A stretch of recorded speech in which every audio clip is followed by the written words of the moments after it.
তার জন্য প্রত্যেকটা ব্লকে ব্লকে আপনার তো স্টল করা দরকার। সেটা যদি 3 দিন মাসটা যদি ভালো থাকে, আপনি পুকুরটির ভিতরে বড় আমরা সাধারণত সেম রেটেই বিক্রি করে দিই, ওকে, কিন্তু যেটা বড় হবে তার জন্য প্ল্যানিংও রাখতে হবে। তো আপনাকে you have to prepare a plan. সেই জন্য আপনি গাড়ি তৈরি করুন, যে গাড়িগুলোর স্টল তৈরি করুন, মুভেবল স্টল, যে স্টলগুলো বিক্রি করুন, এটা আপনি তৈরি করে ফেলুন। ম্যাডাম আমি যেগুলো মৎস্যযান যেগুলো দিচ্ছি, যেগুলো গ্রামের দিকে দিচ্ছি, সেগুলো চিকড়ির মধ্যে খুব বেশি খুব ভালো, ওগুলো তো ছোট ছোট। কিন্তু আমি তো গভর্নমেন্ট যখন করবো লার্জ স্কেলে করবো, সেই জন্য আমরা তখন লার্জ স্কেল আপনারা প্ল্যানিং করে আমায় বলুন, আমি আমার এমপি থেকেও আপনাকে কিছু হেল্প করতে পারি, রাজ্যসভার এমপি। এটা তো ইটস এ নিউ স্কিল। যেমন এগ্রিকালচার 341টা ব্লক, আপনি 341 টার্গেট করুন। আমরা আমাদের গভর্নমেন্ট একমাত্র গভর্নমেন্ট যে 15 দিন অন্তর অন্তর আমরা 10 দিন বা 15 দিন অন্তর অন্তর আমরা মিটিং করি এই সমস্ত দ্রব্যমূল্য বৃদ্ধি নিয়ে। এবং যেটাতে এটা খুব ইম্পর্টেন্ট হয় মিটিংটা, কারণ বুঝতেই পারছেন আমি আছি, আমার সাথে আমার chief secretary, home secretary, police commissioner, enforcement department, DG police থেকে শুরু করে আমার একদম এগ্রিকালচার মিনিস্টার, হর্টিকালচার মিনিস্টার, আমার ফুড মিনিস্টার, তারা সকলেই থাকে। এছাড়াও আমার কলকাতা কর্পোরেশনের প্রিন্সিপাল, কলকাতা কর্পোরেশনের সেক্রেটারি, মিউনিসিপাল কমিশনার কলিগ থেকে শুরু করে, আমাদের হর্টিকালচার সেক্রেটারি থেকে শুরু করে, পিডব্লিউডি সেক্রেটারি থেকে শুরু করে, পাওয়ার সেক্রেটারি থেকে শুরু করে, এগ্রিকালচার সেক্রেটারি থেকে শুরু করে, আমাদের পরিবেশ থেকে শুরু করে, ল্যান্ড সেক্রেটারি থেকে শুরু করে, ফিশারিজ ডিপার্টমেন্ট থেকে শুরু করে, all are present along with the business organization, the trade organization, the traders and the যারা এই সমস্ত বাজারে আছেন আর কি, বাজার থেকে শুরু করে সবাই থাকে। এই মিটিং এ কয়েকটা জিনিস আমরা ঠিক করেছি। হঠাৎ করে আমরা দেখেছি পুজোর সময় জিনিসের দামটা বেড়ে গিয়েছে এবং তাতে গভর্নমেন্ট খুব ক্ষুব্ধ। তার কারণ যে পুজোর দিনগুলো, ছুটির দিনগুলো গভর্নমেন্ট তো আগে বলে দেয়, কিন্তু পুজোর দিনগুলো হঠাৎ সুযোগ নিয়ে ছুটির দিনগুলোই হঠাৎ করে নিজেদের ইচ্ছে মতো কেউ কেউ বাড়িয়ে দেয় আর এক এক রকম দর করে দেয় ইচ্ছে মতো। কাজে এটা খুব সিরিয়াস ভাবে আমরা নিয়েছি। এবং কারণ পুজোর আগে আমরা মিটিং করে টোটাল বলে দিয়েছিলাম যেন এটা না হয়। 2-1টা জেলায় একটু বন্যার পরিস্থিতি হয়েছে বলে সেই সুযোগ নিয়ে কেউ কেউ ভাবছেন যা ইচ্ছে আমি বিক্রি করবি, কিন্তু যে 2-3টে জায়গায় বন্যা হয়েছে সেখানে সবজি খুব একটা মারাত্মক কিছু ব্যাপার নয় যে তার জন্য এফেক্ট হবে। আমরা এই গভর্নমেন্ট প্রথমে আসার পরে আমরা আলু থেকে শুরু করে, আমার আলু চাষিরা এখন যথেষ্ট ভালো দাম পাচ্ছে। আগে 2 টাকা পেত, এখন সেটা 8 টাকা 9 টাকায় চলে এসছে, কোথাও কোথাও কোথাও কোথাও 10 টাকাতেও চলে এসছে, 8-9 তো আছে। কি বেচে কত? 8 টাকা, 2 টাকা থেকে বেড়ে 8 টাকা হয়েছে। তো আলু চাষিরা ভালো দাম পাচ্ছে। এবার ওখানে আলুগুলো ঝেড়ে একটু পরিষ্কার করতে হবে, পরিষ্কার করে কেউ কোল্ড স্টোরেজে রাখে, সেখান থেকে বের করে অথবা পরিষ্কার করে রাখে, তারপরে সেগুলোকে নিয়ে আসতে তার একটা ট্রান্সপোর্টেশন খরচা আছে। সমস্ত কিছু মিলে গভর্নমেন্ট যেটা ঠিক করেছে এবং বলেছে সব আমাদের ট্রেডার যারা আছেন এবং যারা আলু ব্যবসায়ী আছে সবার কাছে এটা একমত হয়েছে যে আলুটা আমরা 11 টাকা করে বিক্রি করবো। 11 টাকা করে ওরা নিয়ে আসবে রিটেল মার্কেটে, বাজারে 13 টাকা করে বিক্রি করার জন্য বলা হয়েছে। 11 টাকা হোলসেলার এবং 13 টাকা বাজারে বিক্রি হবে। এটা আজকে, হ্যাঁ মানে মার্কেটে, রিটেল মার্কেটে এটা আজকে মিটিং এ ঠিক হয়েছে। 2 হচ্ছে পেঁয়াজ। আপনারা জানেন আমাদের এখানে আলু সিডও আমরা যেটা ঠিক করেছি আমরা নিজেরা তৈরি করবো। আলু সিড আগের গভর্নমেন্টের সময় কিছু হয়নি, ফলে আমাদের এগুলো একটু ফেস করতে হচ্ছে। আলু সিড আমরা নিজেরা তৈরি করবো বলে ঠিক করেছি। আমাদের সবই বাইরে থেকে আনতে হয়, পাঞ্জাব থেকে আলু সিড আনতে হয়। নিজেদের গভর্নমেন্টের নিজেরা যে করতে পারি সেরকম ভাবনা চিন্তা আগে কখনো হয়নি। 2 হচ্ছে এবার হচ্ছে পেঁয়াজ। পেঁয়াজ আমাদের প্রায় 3 লক্ষ আমাদের বাইরে থেকে নিয়ে আসতে হয় এবং আমাদের ডিমান্ড হচ্ছে পেঁয়াজের প্রায় 5 লক্ষ। তার মধ্যে আমরা আমাদের গভর্নমেন্ট আসার পর পেঁয়াজটা আমরা 3,30,000 নিয়ে এসেছি বাড়িয়ে, মানে আমাদের নিজেদের রাজ্যে চাষ হচ্ছে। তার মানে আমাদের এখনো শর্টেজ থাকছে 2 লক্ষ। আমরা চাইছি পেঁয়াজের চাষটা বেশি করে। এবছর আমরা 30,000 বাড়িয়েছি মেট্রিক টন এবং আমরা নেক্সট টার্গেট করেছি 6 লক্ষ মেট্রিক টন নেক্সট ইয়ারে করবো। তারা বাইরে থেকে আমার পেঁয়াজ আনতে হবে না, তাহলে লোককে বেশি দাম দিয়ে কিনতেও হবে যখন আমার রাজ্যে এটা উৎপাদন হবে। একটা ঠিক আছে, মাত্রই 2.5 বছরের মধ্যে আমরা প্রায় 3,30,000 মেট্রিক টনের পেঁয়াজ আমি রাজ্যতেই উৎপাদন করছি। আমার চাষি ভাইরা উৎপাদন করছে এবং উৎপাদন বেড়েছে প্রায় 2 লক্ষ metric ton. It's a good news, এটা হেল্প হবে। আর 30,000 মেট্রিক টন যেটা আমরা নতুন করে করেছি বাঁকুড়ার ওদিকে, সেটাও কয়েকদিনের মধ্যে সাপ্লাই হবে। তো তাহলে এবছর আমাদের 2 লক্ষ মেট্রিক টন পেঁয়াজ বাইরে থেকে আনতে হবে। সেজন্য আসছেবার যাতে আমাকে না আনতে হয় এবং যাতে আমার রাজ্যের মধ্যে থাকে, যাতে দামটাও কম থাকবে, সেটা আমরা একটা ইনিশিয়েটিভ নিচ্ছি। এই পেঁয়াজটা আমরা কি করি, পেঁয়াজ কোয়ালিটি যদি দেখান ভালো হয়, লোকে জানতে পারবে চাষি ভাইরা, আমরা কি করি, পেঁয়াজটা যখন তৈরি হয় আমরা কলিটাই ভাজা করে খেয়ে নিই, ফলে পেঁয়াজটা বড় হয় না। কিন্তু যদি পেঁয়াজটা কলিটা আমরা বেশি না খাই, পেঁয়াজটা বাড়তে গেলে তাহলে কিন্তু পেঁয়াজটার ভালো দাম পাওয়া যায়। সুতরাং এই জন্যই আমরা এটা বাঁকুড়ার মাটিতে, সব মাটিতে পেঁয়াজ হয় না, সব মাটিতে আলু হয় না, সব মাটিতে সর্ষেও হয় না, সব মাটিতে অন্য তিলও হয় না। এগুলো কতগুলো এক একটা মাটিতে এক এক ধরনের জিনিস হয়, এক এক মাটিতে এক এক ধরনের চাল হয়। তো সেই জন্য এই পেঁয়াজটা আমরা কিন্তু বাঁকুড়া থেকে নিয়েছি 30,000 মেট্রিক টন। বাঁকুড়ার কিছু জমিতে আমরা এক্সপেরিমেন্ট হিসেবে চাষ করেছি এবং কিছু নিয়ে আসো, কিছু আরো বড় হবে, এইগুলো একটু বড় হবে, বড় হলে আর একটু বড় হবে। সুতরাং এটা কিছু বাজারে 30,000 বড় হবে। সুতরাং এইভাবে করে করে আমরা পেঁয়াজটাও চেষ্টা করছি, আর যতদিন এটা না নিয়ে আসতে পারছে বা এ করছে যতটা পারবো। এই একটা তিন হচ্ছে মৎস্য চাষের ব্যাপারে আমরা ইলিশ মাছের রিসার্চ সেন্টার যেটা তৈরি করে একটা সেন্টার করছি, যাতে ইলিশের চাষ আমরা করতে পারি। এবং দুই হচ্ছে আমরা নিজেরা প্রায় 350টা পুকুরে বড় মাছ চাষ করার ব্যবস্থা করেছি এগ্রিকালচার ডিপার্টমেন্টের আন্ডারে। পুকুরগুলো কেন করেছি, আমাকে মাছ আনতে হয়, পেঁয়াজ যেমন আনতে হয় মুম্বাই নাসিক থেকে, মাছ আমায় আনতে হয় অন্ধ্রপ্রদেশ থেকে অথবা মধ্যপ্রদেশ থেকে।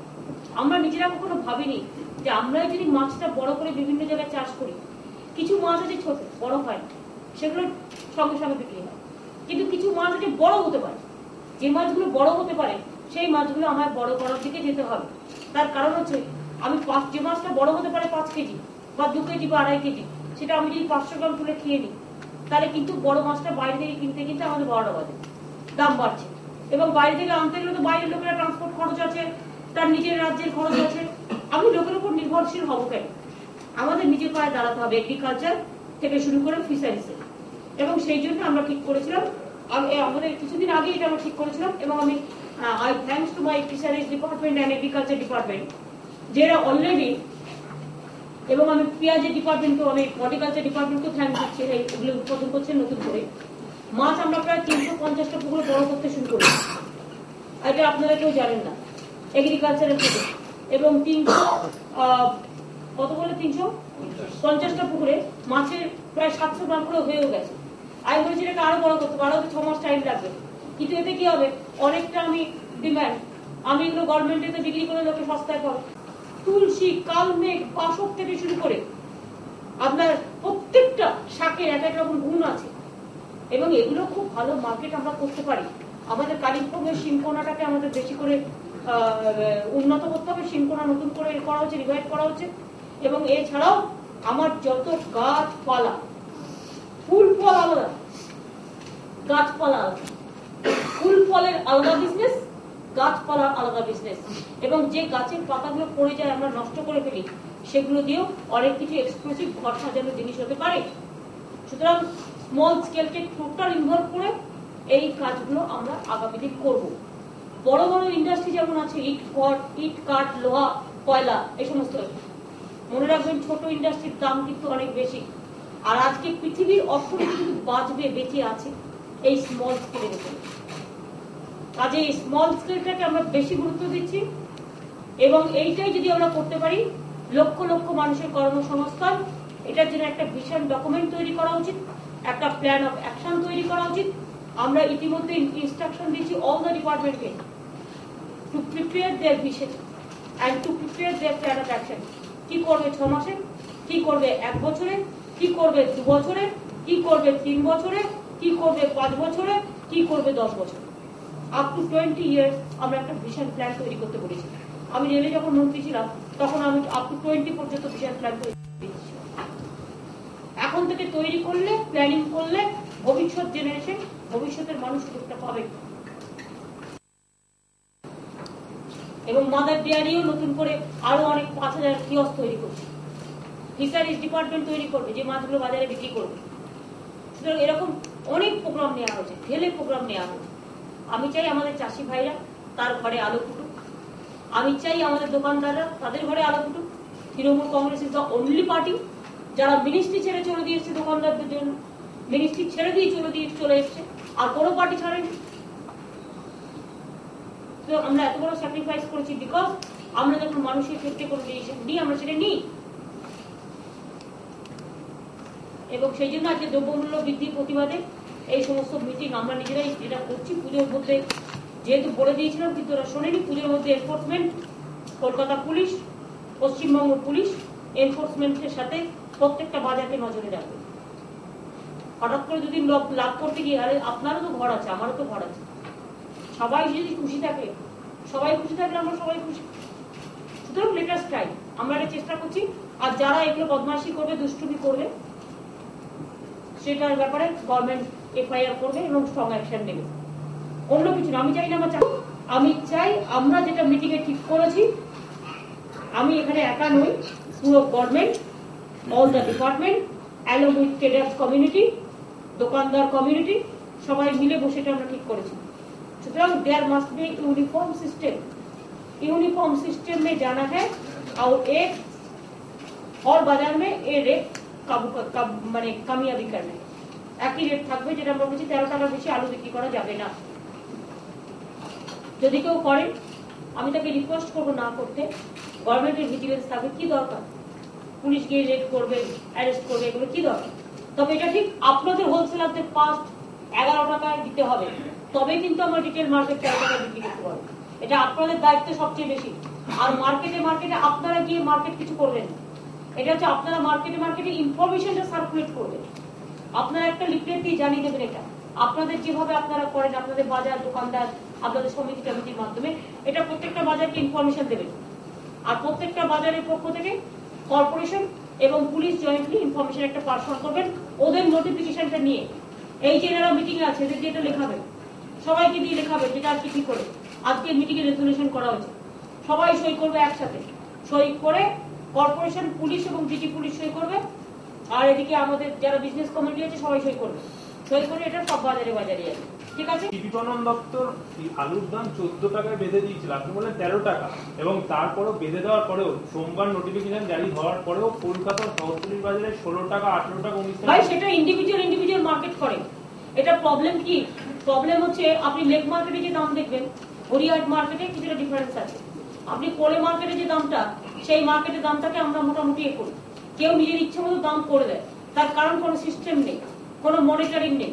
সেই জন্যই এই কমিটি সিস্টেমটাকে আমরা করছি। তার মধ্যে যারা আরো বেশি দামে করবে, সেখানে পুলিশ তাদের বিরুদ্ধে এফআইআর করবে। কিন্তু তার আগে আমি একটা জিনিস অ্যাকচুয়ালি করেছি, 11 টাকায় হোলসেল থেকে কিনবে। এটা বারবার করে বলবেন, হোলসেল মার্কেটে আসবে 11 টাকায়, এখান থেকে বাজার বিক্রি করবে 13 টাকায়। আর পুজোর সময় আপনারাও আলু বিক্রি করুন বেশি করে, আমাদের গভর্নমেন্টও বিক্রি করবে।